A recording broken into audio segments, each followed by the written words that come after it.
کچھ تو سوچئے. شاید کبھی سوچا شاید عافیہ کا امتحان ختم ہو گیا. وہ تو بہت مطمئن تھی. شاید اس کا امتحان ختم ہو گیا. شاید اب امتحان ہمارا شروع ہوا.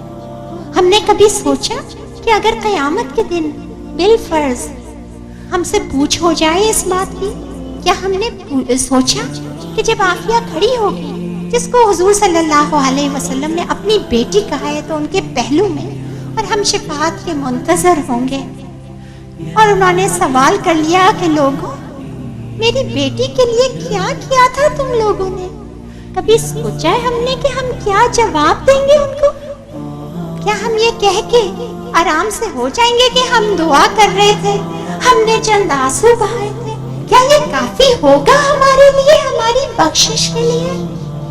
کبھی سوچا ہے آپ نے جنہیں آتا ہے مرنا اپنی عزت اور اصولوں پر، جنہیں آتا ہے مرنا اپنی عزت اور اصولوں پر، وہ اپنی برتری دنیا سے منوایا ہی کرتے ہیں. اور یہ ہے میری بہن.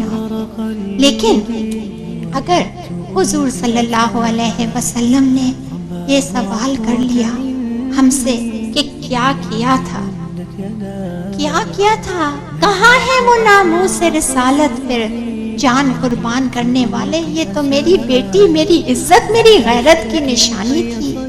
یہ تو وہ ہے جس کے بارے میں نے یہ کہا کہ اگر تمہاری قوم کی کوئی عورت ہو تو خانے کعبہ ڈھایا جا رہا ہو تو اس کو چھوڑ دو اور اس بیٹی، بہن یا ماں کو چھڑا کر لے کر آؤ.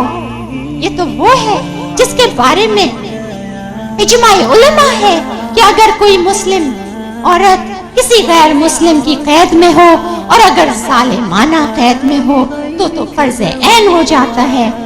جس کسی نے اس کے بارے میں سن لیا ہو، عورت ہو، مرد ہو، جوان ہو یا بچہ ہو یا بوڑھا ہو، اس کے اوپر واجب ہو جاتا ہے کہ وہ اس کی چھڑائی، اس کی آزادی تک جدوجہد کرے.